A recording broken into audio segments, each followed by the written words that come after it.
Baik, bismillahirrahmanirrahim. Assalamualaikum warahmatullahi wabarakatuh. Innal hamdalillah nahmaduhu wa nasta'inuhu wa nastaghfiruh wa na'udzu billahi min shururi anfusina wa sayyiati a'malina. May yahdihillahu fala mudilla lahu wa may yudlil fala hadiya lahu. Asyhadu an la ilaha illallah wahdahu la syarika lahu wa asyhadu anna Muhammadan abduhu wa rasuluhu la nabiyya ba'dah. Ikhwani rahimakumullah. Alhamdulillah, pada sore hari ini yang insyaallah Allah Subhanahu wa taala berkati kita semuanya, ya. Semoga Allah Subhanahu wa taala senantiasa memudahkan kita di dalam menuntut ilmu syar'i. Pembahasan pada hari ini insyaallah taala kita masuk kepada adab-adab utama seorang muslim dalam menuntut ilmu syar'i. Tentunya ketika kita menuntut ilmu ada rambu-rambu, ya, ada aturan-aturan atau disebut juga adab ketika menuntut ilmu syar'i, ya. Adab yang pertama adalah mengikhlaskan niat kita di dalam menuntut ilmu. Ini adalah poin yang terpenting, ya. Jadi ketika kita hendak menuntut ilmu, ya, ikhlaskan niat kita karena Allah Subhanahu wa taala. Al-Imam An-Nawawi rahimahullahu taala berkata, keutamaan berjalan untuk menuntut ilmu dan seorang harus menyibukkan diri dengan menuntut ilmu syar'i dengan syarat wajib, ya, mengharapkan wajah Allah Subhanahu wa taala, yaitu ikhlas. Meskipun ikhlas ini syarat dalam semua ibadah, ya. Ikhlas ini adalah merupakan syarat semua ibadah. Akan tetapi para ulama yang mengingatkan tentang wajibnya ikhlas karena sebagian manusia menganggap remeh dan lalai tentang ikhlas ini, ya. Apalagi orang-orang yang baru belajar menuntut ilmu dan yang seperti mereka banyak sekali lalai, ya, terutama tentang ikhlas ini, ya. Dalam menuntut ilmu kita harus ikhlas karena Allah Subhanahu wa taala, dan seseorang tidak akan mendapatkan ilmu yang bermanfaat jika ia tidak ikhlas karena Allah Subhanahu wa taala. Banyak sekali ayat-ayat Al-Qur'an dan hadis-hadis Nabi sallallahu alaihi wasallam yang sahih, ya, yang memerintahkan kita untuk ikhlas karena Allah Subhanahu wa taala, ya. Allah Subhanahu wa taala berfirman di dalam surah Al-Bayyinah ayat yang kelima. A'udzu billahi minasyaitonir rajim. Wa ma umiru illa liya'budullaha mukhlishina lahud-din hunafa'a wa yuqimus salata wa yu'tuz zakah wa dzalika dinul qayyimah. Padahal mereka disuruh kecuali agar beribadah hanya kepada Allah Subhanahu wa taala dengan memurnikan ketaatan hanya kepadanya dalam menjalankan agama yang lurus, dan supaya mereka mendirikan salat dan menunaikan zakat, dan yang demikian itulah agama yang lurus, ya. Jelas disebutkan apa? Liya'budullaha mukhlishina lahuddin, ya. Kemudian menuntut ilmu syar'i adalah ibadah yang paling agung dan mulia di sisi Allah Subhanahu wa taala. Karena itu wajib ikhlas dalam menuntut ilmu semata-mata karena Allah Subhanahu wa taala. Sebagaimana di dalam sabda Nabi sallallahu alaihi wasallam, "Innamal a'malu binniyat wa innama likulli imri'in ma nawa. Faman kanat hijratuhu ila Allah wa rasulih فهجرته إلى الله ورسوله ومن كانت هجرته لدنيا يصيبها أو امرأة ينكحها أو في رواية أو امرأة يتزوجها فهجرته إلى ما هاجر إليه." Ya, rawahul Imam Bukhari wa Muslim atau muttafaqun alaih, ya. Hadis ini ya ikhwah sangat masyhur sekali dan sering kita hafalkan hadisnya, yaitu di dalam kitab Al-Arba'in An-Nawawiyah, ya. Di dalam kitab tersebut, ya, hadis pertama itu tentang niat, ya. Kitab yang agak besar lagi, agak tebal lagi ada di dalam kitabnya Riyadhus Shalihin. Ya, sama. Di awal sebelum masuk ke bab-bab dalam kitab tersebut, ya, maka diawali dengan hadis tentang niat. Atau misalnya di dalam kitab Umdatul Ahkam juga sama. Ya. Punya Syekh Abdul Ghani Al-Maqdisi, ya, di dalamnya di awal-awal kitab disebutkan hadis tentang niat. Ya. Juga di dalam Sahih Bukhari sama dijelaskan tentang niat. Ya, dan kitab-kitab para ulama yang lainnya. Al-Adhkar An-Nawawi juga sama. Al-Adhkar juga sama. Ya, dan lain sebagainya. Ini menunjukkan betapa pentingnya niat. Ya. Jadi innamal a'malu binniyat. Ya, sesungguhnya amalan-amalan itu tergantung niatnya. Wa innama likulli imri'in ma nawa. Ya, dan setiap orang hanya akan mendapatkan sesuai dengan apa yang ia niatkan. Ya. Faman kanat hijratuhu ila Allahi wa rasulih. Barang siapa yang hijrahnya karena Allah dan Rasulnya, fahijratuhu ila Allahi wa rasulih. Ya. Maka hijrahnya karena Allah dan Rasulnya. Wa man kanat hijratuhu lidunya yusibuha, dan barang siapa yang hijrahnya karena apa? Dunia atau karena wanita yang hendak ia nikahi, ya, maka hijrahnya sesuai dengan niat untuk apa dia hijrah. Ya, untuk misalnya hijrahnya datang ke sini, datang ke Ma'had Liwaul Furqan. Untuk apa? Ustaz, tempatnya enak, Ustaz. Gitu ya. Anak supaya ini, Ustaz, supaya bisa main enak gitu, tempatnya enak gitu. Gitu kan? Enggak bisa. Ya. Atau karena di sana ada lab komputer, Ustaz, ada lapangannya banyak, jadi antum bisa olahraga gitu. Tidak seperti itu. Jadi antum perbaiki niatnya. Ketika datang ke SMA plus Liwaul Furqan atau Ma'had Liwaul Furqan, maka perbarui niatnya. Perbaiki niatnya. Untuk apa? Menuntut ilmu karena Allah Subhanahu wa taala. Itu jangan dilupakan. Ya. Makanya hadis ini sangat agung. Makanya ada kisah ini sebelumnya pernah Anda sampaikan juga, ya, tentang seorang sahabat yang menyukai salah satu sahabiyah. Ketika Rasulullah sallallahu alaihi wasallam perintahkan untuk berhijrah, ya, maka sahabiyah tersebut, ya, ikut hijrah bersama Rasulullah sallallahu alaihi wasallam. Tapi laki-laki tersebut, ternyata sahabat tersebut hijrahnya bukan karena Rasulullah sallallahu alaihi wasallam, tapi apa?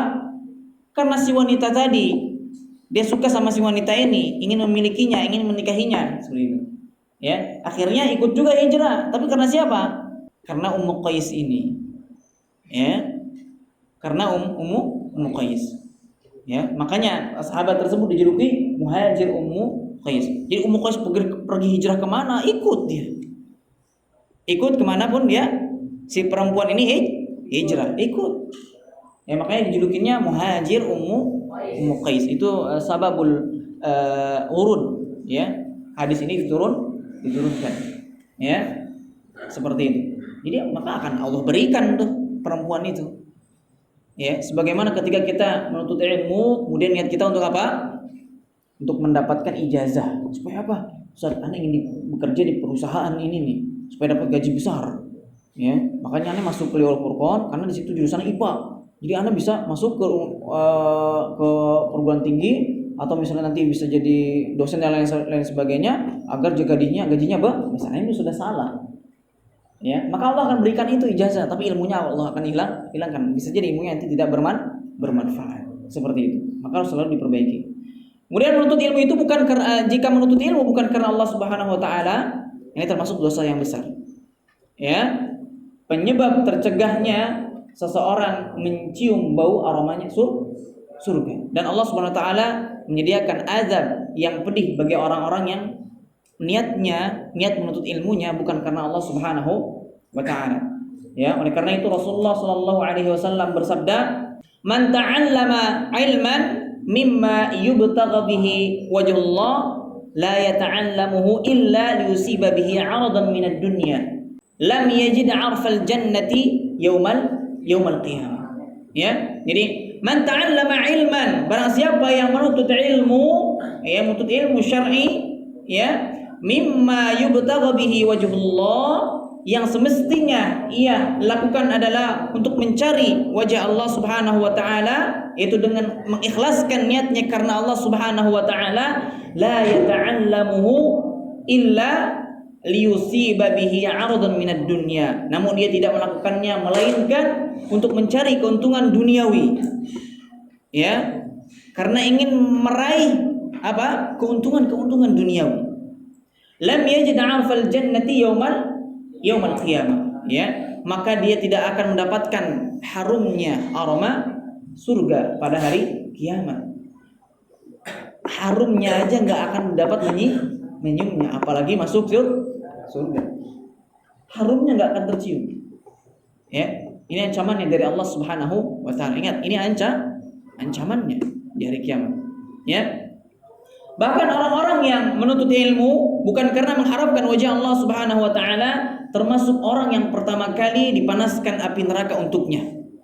Ya. Sebagaimana sebuah hadis yang sahih dari Rasulullah sallallahu alaihi wasallam, "Inna awwalan nasi yuqda yaumal qiyamati alaihi ila qawlihi wa rajulun ta'allama al-ilma wa 'allamahu wa qara'a al-Qur'an fa utiya bihi fa'arrafahu ni'amahu ya fa'arafaha qala fama 'amilta fiha qala ta'allamtu al-ilma wa 'allamtuhu wa qara'tu fika al-Qur'an qala kadzdzabta ya walakinnaka ta'allamta al-ilma liqala 'alimun ya wa qara'ta al-Qur'an liqala huwa qari'un wa qad qila thumma umira bihi fahusiba 'ala wajhihi hatta ulqiya fin nar."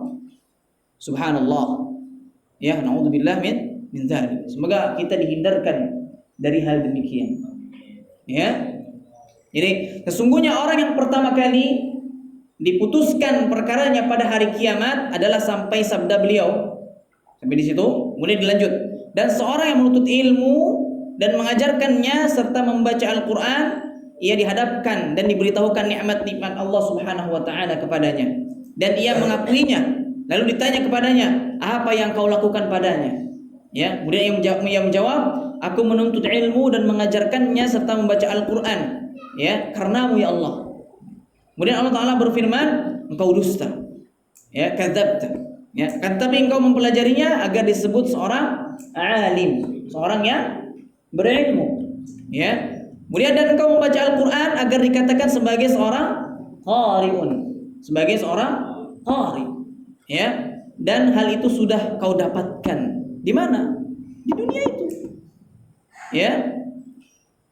Kemudian wajahnya diseret hingga dimasukkan ke dalam neraka, diseret. Bayangkan saja bagaimana diseretnya itu kalau wajah di bawah. Terus lempar ke neraka.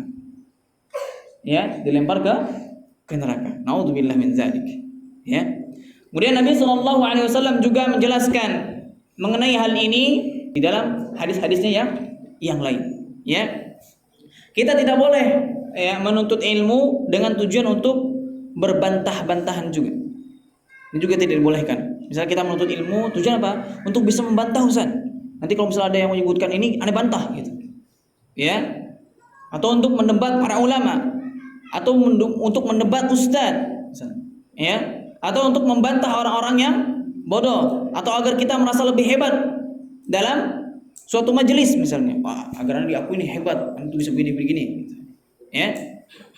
Jadi barang siapa yang melakukan hal yang demikian, maka berhati-hatilah terhadap neraka. Ya, karena Nabi sallallahu alaihi wasallam bersabda, "La ta'allamul ilma litubahu bihil ulama, wala litumaru bihis sufaha, wala takhayyaru bihil majalis, faman fa'ala dzalika fannarun nar."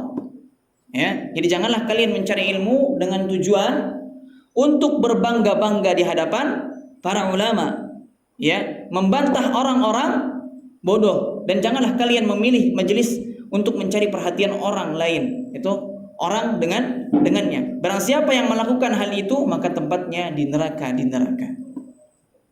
Ya. Jadi ketika kita menuntut ilmu, luruskan niat kita lillahi ta'ala. Ya. Karena yang kita tuntut itu ilmu syar'i. Berbeda lagi halnya ketika kita menuntut ilmu matematika, atau yang kita tuntut ilmu biologi, atau yang kita tuntut ilmu fisika, ya, atau yang kita tuntut ilmu teknik misalnya, ya, teknologi informatika misalnya ada, atau misalnya IT misalnya, ya. Ketika antum niatkan misalnya, Ustaz, ana nuntut ilmu matematika nih supaya nanti ana bisa jadi seorang yang ahli apa? Matematika? Biasanya arsitek misalnya, atau apa lagi? Hah? Apa? Guru matematika yang ini jadi dosen nanti ana, Ustaz. Supaya nanti ana pas jadi dosen tuh pan pintar matematika nih. Dapat gaji besar. Gitu ya. Nah, boleh enggak ya seperti ini? Hah? Boleh enggak? Boleh. Karena ini bukan ilmu syar'i. Ini dunia. Ya. Antum niat supaya jadi seorang sekiawan misalnya atau apa gitu. Supaya nanti jadi dosen. Ya, silakan ya. Ya. Tapi kalau antum nuntut ilmu agama, ilmu tajwid antum tuntut, ilmu nahwu sharaf antum tuntut, yang berhubungan dengan ilmu agama, maka niatnya harus lurus, ikhlas lillahi ta'ala. Ya.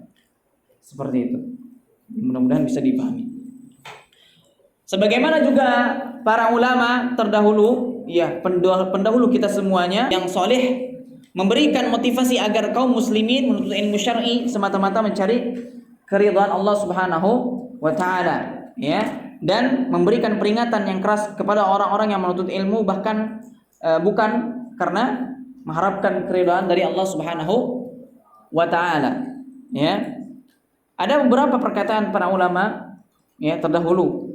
Itu diantaranya adalah Israil bin Yunus, ya, rahimahullah taala, mengatakan, barang siapa yang menuntut ilmu karena Allah Subhanahu wa taala, maka ia mulia dan bahagia di dunia. Dan barang siapa yang menuntut ilmu bukan karena Allah Subhanahu wa taala, maka ia merugi di dunia dan akhirat. Ya.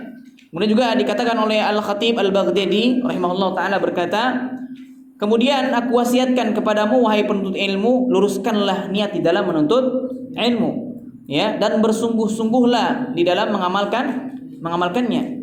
Karena ilmu syar'i ibarat pohon dan amal, ya, ibarat pohon dan amal itu merupakan buahnya.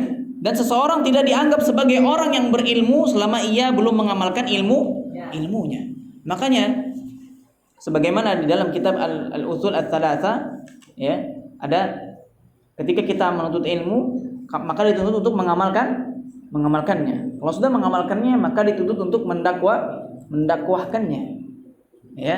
Jadi bukannya hanya sebatas ketika kita menuntut ilmu sudah saja.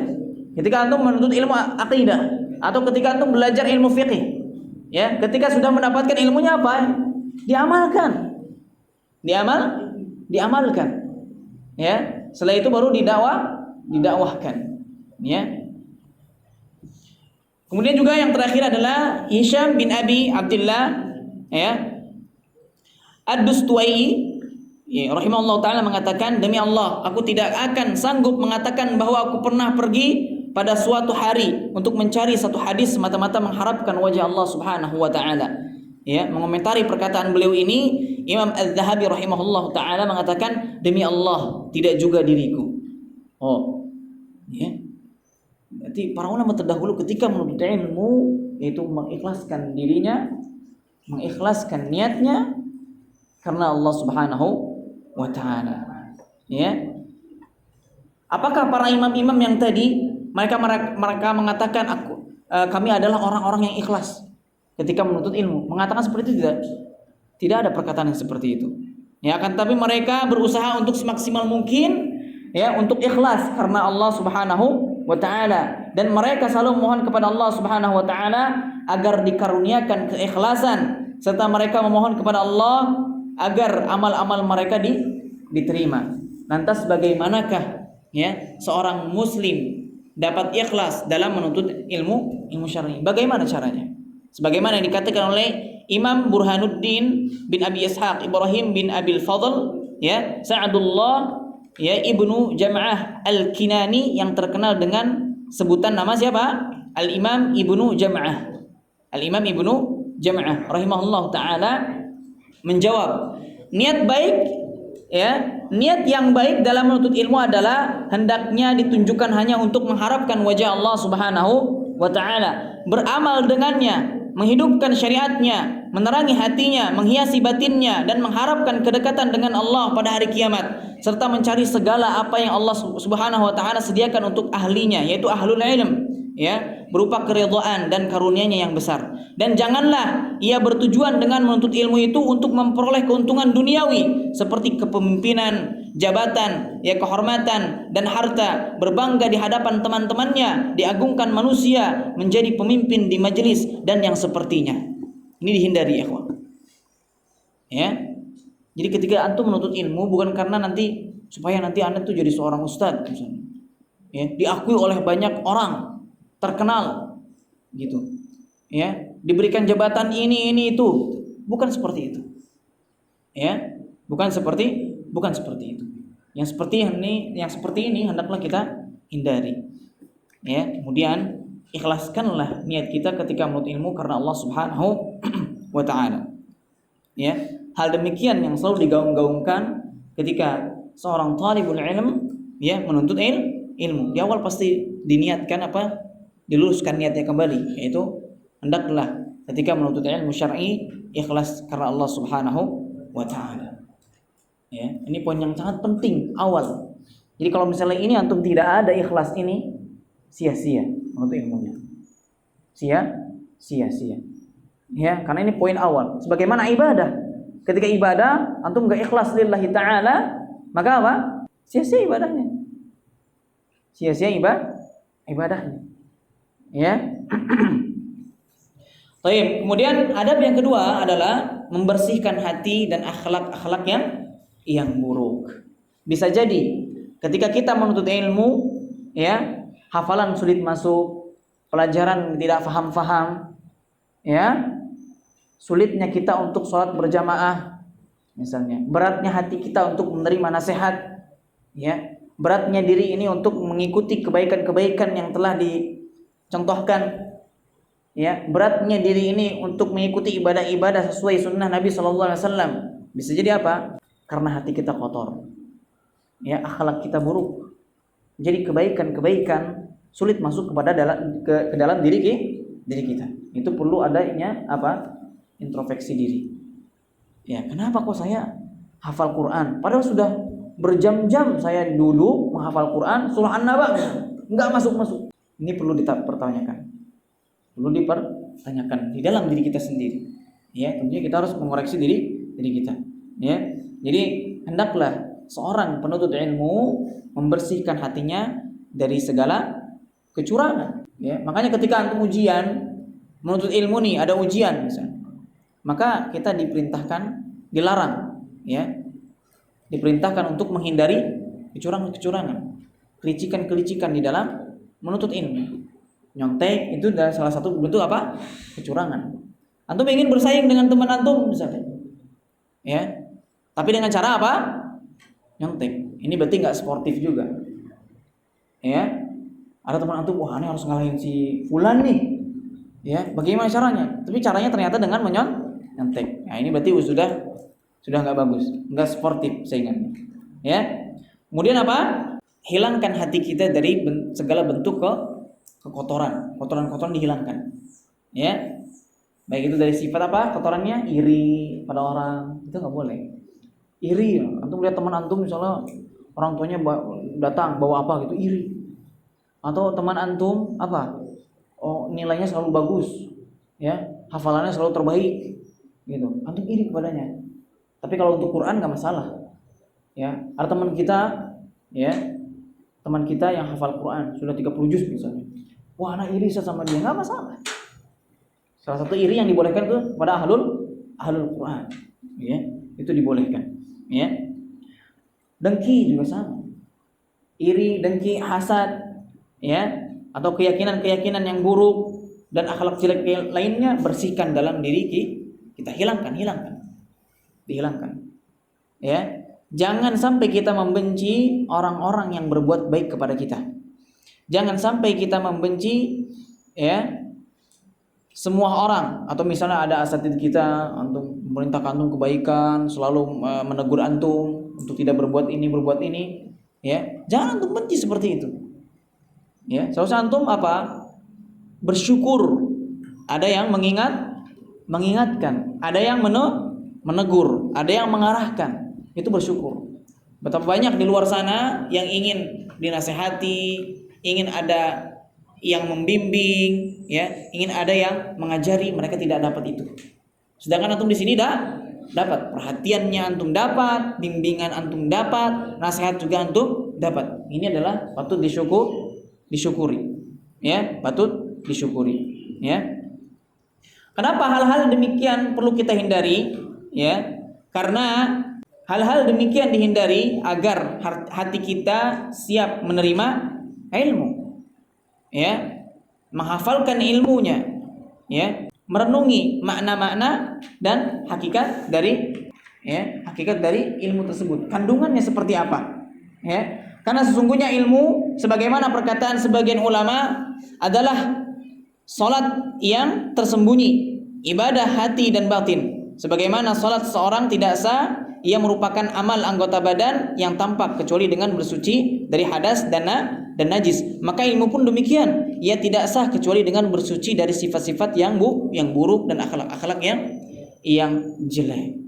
Sebagaimana dikatakan oleh Sahal, ya, Sahal bin Abdullah Al-Tustari rahimahullahu taala berkata, haramun ala qalbin an yadkhulahu an-nur wa fihi syai'un mimma yakrahu Allah azza wa jalla.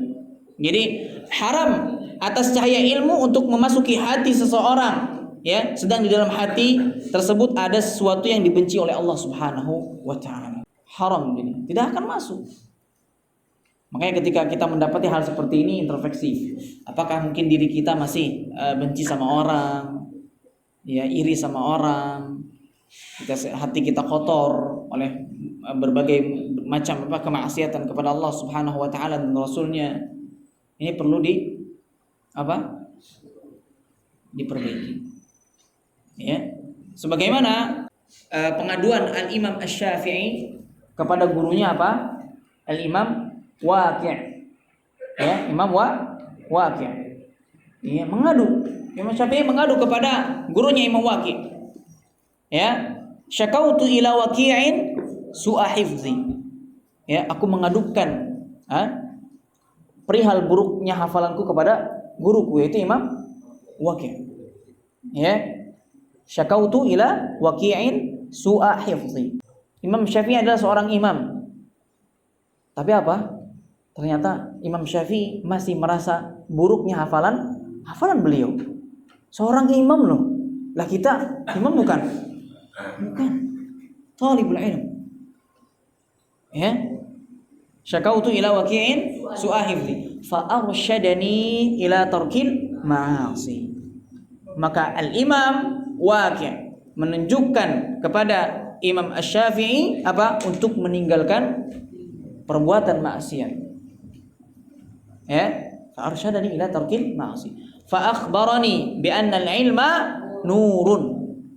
Dan mengabarkan kepadaku bahwasannya ilmu adalah cahaya. Ya, ilmu Al-Qur'an, ilmu hadis, ilmu fiqh dan ilmu-ilmu syar'i yang lain adalah cahaya Allah Subhanahu wa taala. Ya. Wa nurullahi la yuhda lil asi. Dan cahaya Allah Subhanahu wa taala tidak akan diberikan kepada orang-orang yang berbuat maksiat. Ya. Maksiat. Fahimtum ya, ikhwan? Seperti ini, ya. Mudah-mudahan kita bisa mengikhlaskan, ya, niat kita karena Allah Subhanahu wa taala di dalam menuntut ilmu. Ya.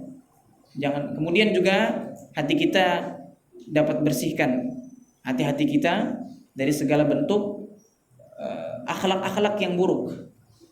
Akhlak-akhlak yang buruk, ya, dalam bentuk kemaksiatan atau lainnya.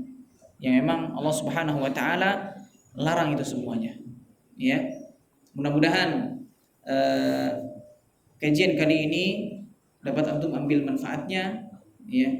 Itu yang pertama tadi poinnya apa? Mengikhlaskan. Ada seorang penuntut ilmu yang pertama adalah mengikhlaskan niatnya karena Allah Subhanahu wa taala. Kemudian yang kedua, membersihkan ya hati dari segala bentuk akhlak yang buruk. Ini dua poin ini ya harus selalu kita ingat. Ya, jika diri kita sekarang masih belum maksimal ya di dalam menuntut ilmu, maksimalkan. Jika diri kita sekarang masih belum maksimal membersihkan hati kita dari segala bentuk akhlak yang buruk, maka berusaha untuk memaksimalkannya. Ya, benahi diri kita, ya, perbaiki diri, ya, hingga kelak kita bisa menjadi insan yang bertakwa kepada Allah Subhanahu wa taala. Amin ya rabbal alamin. Subhanakallahumma wa bihamdika asyhadu an la ilaha illa anta astaghfiruka wa atubu ilaik. Assalamualaikum warahmatullahi wabarakatuh.